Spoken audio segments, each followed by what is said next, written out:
find our way back home.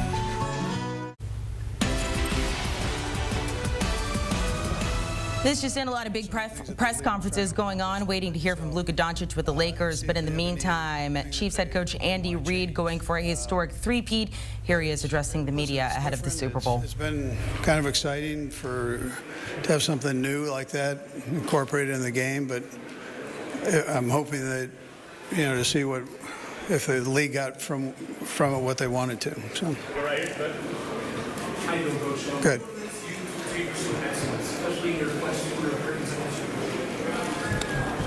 Yeah, listen, we try to work hard. I mean, I keep it that simple. You really know that it's about the game, and all this other stuff doesn't necessarily matter. It matters to people in the entertainment part of the business, but without the guys focusing on the game, or the coaches, or myself in that same boat there, that you lose track of what this thing's all about. You can get really caught up in all this, and you can't get too far from what's real, and that's playing the game. Coach. There you are. During your time in Green Bay under Mike Holmgren, was there anything that you took it away from that staff and that time that you applied to these coaches and moments, these big Super Bowl moments? Yeah, I love my stay in Green Bay. 7 years there, so I enjoyed that. Great people there. Mike Holmgren, I thought when I worked for him, I had a hard time believing anybody did it better. And then, now that I've been a head coach for a while, I feel the same way. So, and yeah, I took a ton from him. I mean, he introduced me to the National Football League and the coaching part of that, and so I've used that as a foundation for sure. Coach, you're one of the best of all time to sit down and have the screen game at the right time. What challenges does this Eagles defense in particular pose in regards to the screen game? Yeah, they're fast, so they recover quickly. The idea in screen game is to try to get the guys to rush up the field thinking it's a pass, and then dump it down with some blockers out there in front to kind of mix the run game, pass game all in one play. But these guys, they don't get caught up too much on the screen game. They're able to recover quickly. Go over here. Hi, Coach. Hi. I know that you're keeping things in perspective in terms of how the game should go, but just hypothetically, we all know that Pat Riley is winning a great three-peat. How do you visualize the thought of you being mentioned in the same sentence as an iconic coach, figure like Pat Riley? Because this guy has won at all levels. Maybe we've been able to coach a lot of different players from a lot of different accents. Yeah, no, he's a great one, and that was a great little nugget he threw out there with his saying, and but that's a different sport. That's the direction he went with it, and that's not the only thing that made him great, but that was a great prediction there and challenge. I think you guys have taken care of all that for me. I don't have to say much, so other than get ready to play the game. Jeff. Get ready to play the game. That's what they're doing right now. Looking at the most Super Bowl appearances by a head coach, you see Andy Reid there, tied with Don Shula at 6, the only senior coach in that position. Bill Belichick with 9 Super Bowl appearances. Andy Reid seeking to become the 3rd coach, including Belichick, Chuck Noll, to win 4 Super Bowls. Mark it down in history, February 4th, 2025, Luka Doncic being introduced as a member of the Los Angeles Lakers. He is sitting down to the podium. As you can see, we will bring you that press conference live next.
This just in, biggest trade ever. Some will say yes. Luka Doncic being traded to the Los Angeles Lakers in return for Anthony Davis and a couple of other things. There's been a lot of questions, more questions and answers about how this trade got done, why it got done. Luka Doncic sitting down with Lakers GM Rob Pelinka, introducing him as the newest member of the Luka, Lakers. there's Let's listen in. a video the Lakers put out the other day of that you noticed somebody was talking to you in Slovenian during a game in 2019. It's Kobe, and you turn around, you have the moment with him after the game. And just think of how do you go from that to then now joining the Lakers with LeBron James, and just thinking of the legacies of those two players and you having the chance to be the next one. Well, first of all, I remember the exact moment that happened. It will always stay, in my mind. It was an amazing moment. Just for Kobe to know my name was amazing for me. And, I just wish Kobe and Gigi were here to see this moment. And, I'm excited about this new journey, and happy to be here.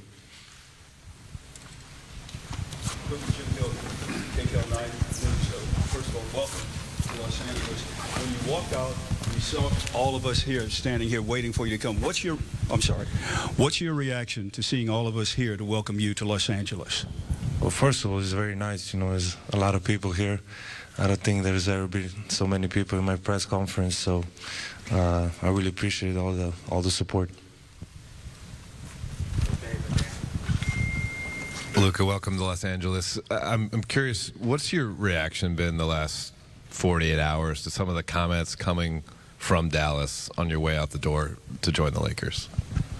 I'm just excited, to be here to start this new journey, and obviously at some point I knew this was going to happen, but I would say I always take the high road. I had my amazing moments in Dallas with all my teammates, coaches, and the most importantly, the fans. They always supported me, and it was an amazing journey. Hey, Luka, Dan Wicke with the LA Times. Welcome to LA. You, in a podcast with JJ years ago, said that the one NBA player that you watched was LeBron James. What is your kind of reaction to being able to now play with him, and how do you think that's going to work for the two of you guys on the court? It's just like a dream come true, I always look up to him. There's so many things I can learn from him, and I'm just excited, just to learn everything, and now I get to play with him, so it's an amazing feeling.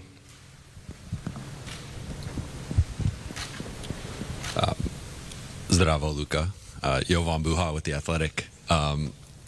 Just kind of following up on that, how do you see you and LeBron specifically, just the two-man game between you? You both can screen for each other. Very few can see it that way. Like, how do you see that fit from a passing, playmaking, and just two-man game perspective?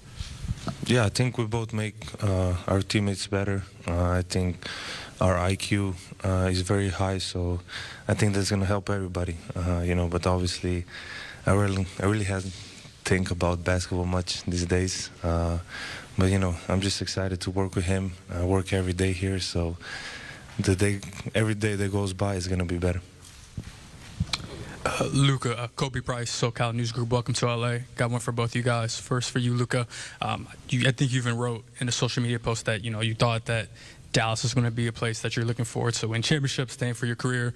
Emotionally, what have the past 48 to 60 hours been for you in coming to LA?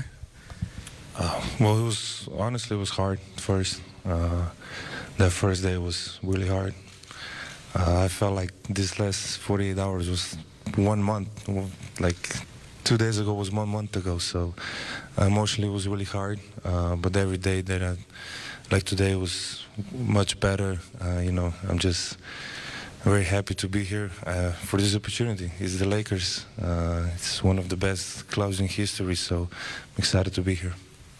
And for Rob, Nico was speaking with reporters, I believe, on Sunday after the trade. He praised you specifically for, keeping the negotiations between you two up until, I imagine, the final moments. At what point did you, introduce this trade idea to Jeannie, and what was her initial reaction when you told her about it? Yeah, so this all started with the coffee in Dallas where Nico approached us with the concept, and because there was a partnership and a history of travel in the world between Nico and myself working around Kobe Bryant, there was a fabric of trust in the discussions, and these type of deals are incredibly intricate and complicated, and along the way we knew there would be 248 insurmountable snags to get to the end, and there were. And so over the course of 3 weeks, call it, an issue would come up and we'd think there was no way to climb the mountain, and we'd figure out a way. Then the next issue would come up, and you just keep going, and you stay committed to the work. You stay committed to trying to get the deal done in a partnership sense. I think a lot of people talk about negotiations in terms of who won and who lost. I try to approach a negotiation in the sense of how do we build a partnership where we can get to the end. And I think that was the lens that we worked and the premise we worked under. And when the concept was initially introduced to us, it was, hey, the only way we can even have these discussions was if it's between owner and GMs. And there was a commitment to that. And if we broke that commitment by talking to anyone else, this day would never happen. So I think trust was at the center of all those discussions. And I called Jeannie after the coffee in Dallas and brought her in immediately, as I do with everything. Her and I have a really strong working relationship, and the fabric of that is that we share things in real time. And she was extraordinarily excited and hopeful that we could get to the end, which we were able to do. Hey, Luka and Rob, Melissa Roland, Fox Sports, over here. I have a question for both of you guys. Obviously, from the league's biggest superstars to fans, people were shocked that the Mavericks were willing to deal a 25-year-old superstar in his prime who has another 10 years at least ahead of him. What was both of your guys', I guess, Rob, what was your level of shock that this was even on the table? And Luka, what was your level of shock that the Mavs were willing to deal you? I try to take everything in stride. I think, it's interesting if all of us watch Luka play. He has a combination of basketball joy and killer instinct, which is really rare. That was number 8, number 24. And I think learning lessons from that mentality are to stay in the moment. And so I don't think of it in terms of shock, surprise. I think of it in, okay, this is coming at me. It's like a game. Maybe a blitz is coming at Luka. He's not going to be shocked. He's going to stay in the moment, figure out the read, and make the play. And so when the opportunity came to me, that was sort of my mindset, is to, okay, this is coming. This is a concept that came to me. Now, how do I process this mentally to get the deal completed? And right away, when it was brought up at the coffee, my mind started churning. There were so many complicated things. We have the Mavericks are hard capped at the first apron. The Lakers are up against the second apron. There's trade kickers. There's going to be a third team that's going to have. So my gears were turning about the deal the same way his basketball mind is processing a play. And so I just tried to live in the moment. And I tried to carry that with me for 3 or 4 weeks as this was unfolding. And by staying in the moment, I think it helped us get to the end. Everybody was surprised, so you can imagine how surprised I was. I was almost asleep, so when I got a call, I had to check it was April 1st. I didn't really believe it at first. And it was a bit shock. It was hard moments for me. It was home. So it was really hard moments for me, especially the first day. But as I said, I get to play in the greatest club in the world, and I'm excited for this new journey. Luka, over here on your left, Malika Andrews with ESPN. It's good to see you. Welcome to LA. You've been a fan of LeBron. You've talked about it for a long time, but he's also been a fan of you. He tried to work with you at various different times in the past, whether it be shoe deals or other things. I'm curious, what message did he reach out to you with? Was it a text? Was it a call? What was that? And how did that fuel the way that you think about coming to LA as well? Yeah, he called me right away. He was in New York, so he called me right away. And we didn't talk much because, he said, I understand what you're feeling. But that was really nice of him just to call me right away and welcome me to LA. Hey, Luka. We've heard from so many other players across the league, Anthony Edwards, Steph Curry, Giannis, talking about their shock at this and also what it means for how teams feel about players and how no one's really safe, quote unquote, to use Steph's words. What have players said to you, and what has it meant to you to have them speak out the way they have? I saw some comments. I wasn't really trying to be on social media these days, but I saw some comments, and it really means a lot. You know, we are rivals, and they speak about me that nicely, so it really means a lot to me, and sure. And what if they said to you directly? Oh, directly? I haven't talked to a lot of people, really. Hey, Luka, Nikki K with Spectrum News right here. So emotionally, you go from thinking you're going to spend your career with one fan base, and now you arrive in a new city. First of all, impressions of Los Angeles and its fans from afar, and what does this opportunity to, have another love story with LA goes? Yeah, I would say, like you said, I thought I was going to spend my whole career there because I think loyalty is a big word for me, and I was trying to stay by that. But this for me is a fresh start. I get to play in LA. The fans are amazing, and I got the ocean here, so it's a really big thing for me. But really, I'm really excited to be here. I getting to play for the Lakers, and everybody can say that. And many legends pass here, many championships. So that's my goal. Luka, Brad Townsend, Dallas Morning News. So you wrote a Dear Dallas letter to fans. It was, very heartfelt, and you talked a little bit about, your shock. How are your feelings toward the upper levels of the organization, Nico in particular, or the decision to trade you? Well, that's their decision, so I have no comment on that. They made the decision. I don't know why. But that's their decision, so I can't do nothing about it. And then one of the reasons that was given was that there was concern that, beyond this summer, or that there's a chance you might not agree to the Supermax extension. Did you or anyone on your inner circle indicate that that might be the case? Absolutely not. It's easy as Luka, over here, Bill Plaschke, LA Times. Do you feel you have something to prove? Sorry? Do you feel you have something to prove? Sorry? Do you think you have something to prove? Oh, okay. Sorry. Yeah. Obviously, yeah. Yeah. That's it. Win the championship.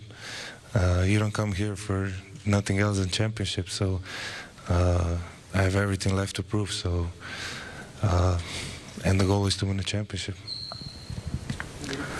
Hi, Luka, good to see you. Mark Medina with Athlon Sports and Sportskeeda. How do you address the criticism that's followed you on your way out about concerns about conditioning and durability? It's a motive. I know it's not true. I know, but it's a motive. Like I say, I came here, one of the biggest clubs in history of sports, so it's a big motive for a long run here. I'll just add to that one, Mark. I think greatness is an evolution in a process. And I think if you're striving for perfection, as we are as an organization or as a player, you're going to have challenges to make yourself better until you don't play anymore. And so I think that's just something to keep in mind. I would assume the question will be forthcoming, when is Luka going to play? I'd rather just take that one head on. Our sports performance department is led by Dr. Leroy Sims. Luka's got trusted sports performance folks that are going to become part of our family and Dr. Sims' circle. And they're working together as we speak about a return to play plan. We have 5-on-5 scheduled tomorrow for Luka, and we're going to take it one day at a time just to make sure that the calf injury is in a good and safe place.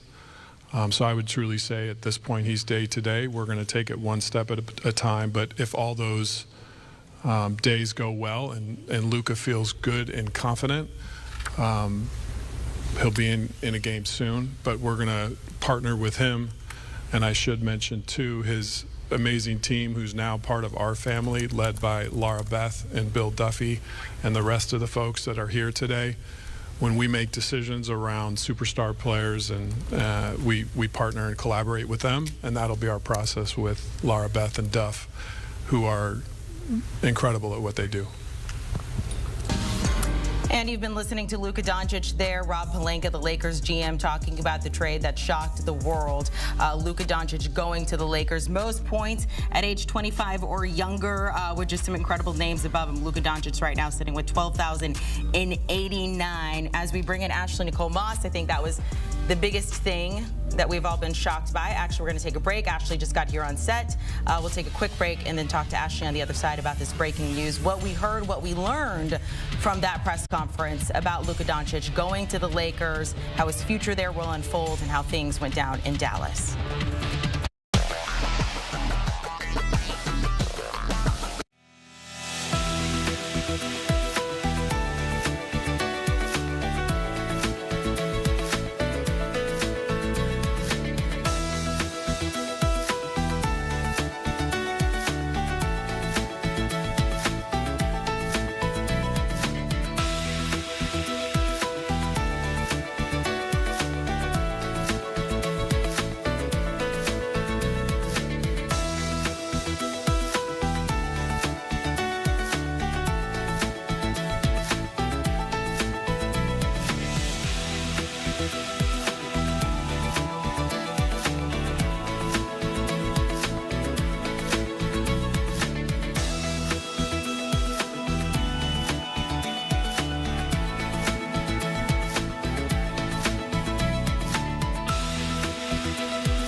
Well, the past 3 days have been a whirlwind for the NBA community, but perhaps the hardest for that young man right there, 25-year-old Luka Doncic, saying he was almost asleep on Saturday night when he got the call that he was being traded to the Los Angeles Lakers. He said emotionally, since that moment, he said it was hard at first. That first day felt like it was 1 month just going through that first day for him, just how tough it was. Ashely Nicole Moss, Amanda Garrett, Jenny Dell here. We've been listening to the press conference. And I want to start start on, he was asked about his feelings about Dallas upper management making this decision. It was kept in the dark so much, and he said, that's their decision. I have no comment on that. They made the decision. I don't know why. That's their decision. I can't do anything about it. Saying that had he been offered that Supermax, he would have signed it. And so I think this just clears up. I don't think that we had any more questions, but this was not his decision. Yeah, and I think that anybody who followed Luka's career, was a fan of Luka, or was in the Dallas area knew how much he loved being in Dallas. And it was reported that he recently bought a house because of how much he anticipated his future being in Dallas. So it is just absolutely mind-blowing for whatever reason. And again, we don't know what that reason is just yet. It may come out at some point that you have a generational franchise player who wants to be part of that franchise, not just immediately, but for the long term. And for some way, shape, or form, there was a disconnect between the front office and Luka on what that future looked like. And to have your one-star player come out and say, hey, it's their decision, you can see the disappointment. You can see the sadness, if you will, for lack of a better word, of a player who, again, loved the city in which he played for, loved the organization, loved the fan base, and is no longer part of it. The shock probably still hasn't completely set in for him. It's probably still more consuming him than anything. And I've gotten to see Luka play in Dallas for one of the best basketball games I've ever seen. It was the Kyrie Ramadan buzzer beater, and you could see how much he loved being there. So he was their culture, which is insane. I mean, the way that those fans responded to him, the way that he knew everybody courtside by name, the frequent fans, everybody from the ball boy to the guy who swept the court. It's mind-blowing to me that we're even having this conversation, honestly. Rob Pelinka came out and said that this all started over a coffee date about 3 weeks ago. Are you surprised that this has been held under wraps for so long? I want to know what was in the coffee, because I've well, the coffee was Luka Doncic. When was it like mixed with ayahuasca, like that Aaron Rodgers is doing in the mountains? Because I don't understand how you go from coffee to, I'm going to give you Luka. Right. We're not talking, and this is no shade to any other player in the NBA. I feel like if you make it to the NBA, you are the creme de la creme. And obviously there are tiers, but it's the 1% for a reason. But when you have a player like Luka, you do whatever you can do to keep him happy for as long as he wants to play basketball. I'm not talking about as long as he wants to, play basketball for the Dallas. You make sure that he never wants to leave Dallas, and you had that in him. And for some reason, this wasn't even the Lakers' idea, which is the most mind-boggling thing. It's kind of like, if you ever, when you were a kid and you made a trade at lunch and you said, hey, I'm going to give you my Lunchable for a fruit roll-up, and the kid said, you know what, no, I'm going to give you my Lunchable, and it was for a whole pack of fruit roll-ups. Well, okay, sure, I'll take it if that's what you're offering. It's crazy that this was the Dallas Mavericks idea, and again, I need to know why, because there's a generational player that is no longer part of the Dallas Mavericks organization, and players like Luka only come around once every generation, once every 10 drafts. And the fact that you had him and he wanted to be there, and you said, yeah, we're going to give him away, I need to know why. So let me ask you this. He did say, and I thought this was interesting, he said, at some point, I knew this was going to happen, but we're going to take the high road. So that does lead us to believe he knew that there was some disconnect between him and whether it was Nico Harrison or a couple other people in that front office. And he was also asked, what do you think about the criticism that has come out? And mind you, this is not coming from the fans. This is what we are hearing is being leaked. They had problems with his conditioning, that every season he would come in, out of shape and stuff like that. Can that be the reason? I mean, you want to know why. Could that potentially be the only reason they let go of Luka Doncic?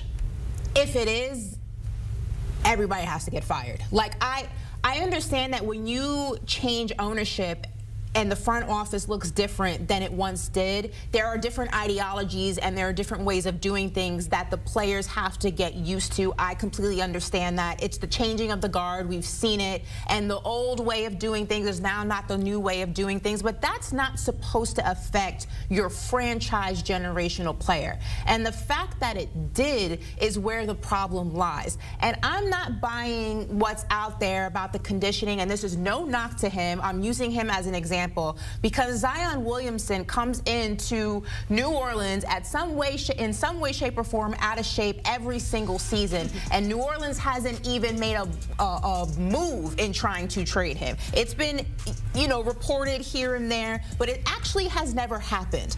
And Luka has had much more success in the NBA than Zion has in his career. And the fact that a player of his magnitude may come into camp or at some point in the season balloon up to 20 pounds or 30 pounds or 15 pounds overweight, and you don't say to him, look, we need you to be in shape. What do you need from us to make sure that you're able to do that and be at that weight the entire season? The fact that that conversation is not had and you say, yeah, we're going to trade him, is so mind-boggling. It's borderline malpractice. And honestly, if I'm looking at this from a high position, it's a fireable offense. I don't understand how you come to that conclusion. Well, not just that. I mean, it just goes to show, as you mentioned, that the good, not good coaches. We love Jason Kidd here, but you have those superstar players. And back when Rick Carlisle was the head coach and Mark Cuban was ownership, they were asked a while ago about Luka Doncic, like, what do you think? And he's like, I guess he likes his mama's cooking. And that was it. You know, he likes his mama's cooking. He's gonna get out there and ball the way he needs to. Mark Cuban was quoted as saying, if it was between Luka and his wife, he would go to the divorce attorney the next day. And it's an extreme way to put that. If I was Mark Cuban's wife, we would have to have a conversation. But it just goes to show, when you have a player of that magnitude, you do whatever you need to keep him happy, to make sure he's in shape, to make sure he is healthy, to see the entire season. You don't give him away, and you certainly don't give him away for virtually nothing. And that's not a knock to Anthony Davis. You don't give him away, and then you don't give him away to a team in the Western Conference. I want to ask that. Why do you think that they only spoke to the Lakers? Why wouldn't they just wait until after the season and then figure out if they could shop him if it really was an issue?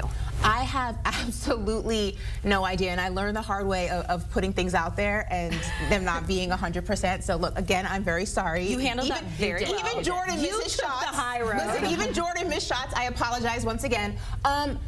To trade a player of this magnitude to another team in the Western Conference, a team that right now, I believe the Lakers are in playoff contention, and they're higher than the Dallas Mavericks are right now in the standings, is mind-boggling, because they're not going to get worse with Luka. Once Luka comes back and he's ready to go, and that's to be said to either be before the All-Star or after the All-Star, but relatively very soon, he's going to put the Lakers in a much better position than they were before he got there. So all you did was help your arch rival, if you will, your conference rival. So again, I don't understand it, but I will say this. There are some trades that happen in the world of sports that fans, and Jenny, you worked with the Boston Red Sox, you're from the area, you know. They traded a player once upon a time by the name of Babe Ruth to the Yankees, and they were cursed for a very long time after that.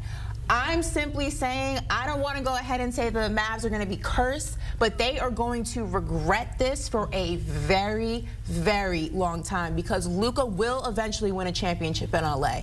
And that championship could have been in Dallas, and you just gave your best chance away at getting it and bringing it to the city, to the Lakers. Moving on from the Mavs side of things, so looking ahead to the Lakers, yes, as you mentioned, the Lakers are 5 right now in the West. The Mavericks are 8 right now, so the Lakers in a better position. Now Luka is there. The biggest question, him and LeBron on the court together, they're very similar. How is that going to work out in the immediate future? Luka said, look, it's going to take some time. Yeah. We're going to work on this, every single day. How do you foresee this playing out over the course of the rest of the season? It is going to take some time. I mean, if you look at what happened between Luka and Kyrie, it took them a moment in time to figure out how to get acclimated to one another, because they're both ball-dominant players, which means they like to have the ball in their hand a lot of the time. So they had to figure out how to not only elevate each other's strong suits, but also meet each other halfway so that they weren't ball-hogging the ball and the offense didn't get stagnant. That's going to be a lot of the situation here in LA.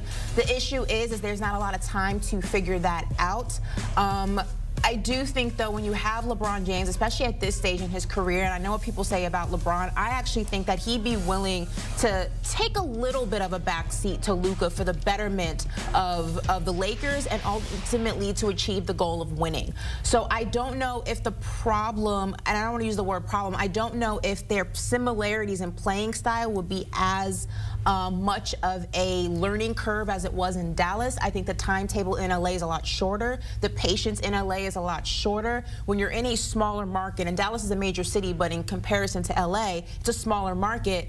You have the ability to take your time and learn. In Hollywood, in LA, the time is now. The time is of the essence. LeBron is 40 years old, and I think that may make them figure it out just a little bit sooner. Yeah, we may very well be looking and probably are at the next franchise player for the Los Angeles Lakers. Absolutely. Absolutely. And we do love that Lucas said he was excited to be next to the ocean. Are you okay? I was going to ask. No, absolutely not. Like, no, Dallas has been, it's, the most ridiculous thing is when he said, you know, we're looking at culture, we're looking at the long term. He was the culture of the Mavs. He is 25 years old. He was the future of the Mavericks, no longer.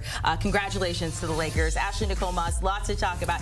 Getting ready for tomorrow's show. How you doing with all that in the prep right now?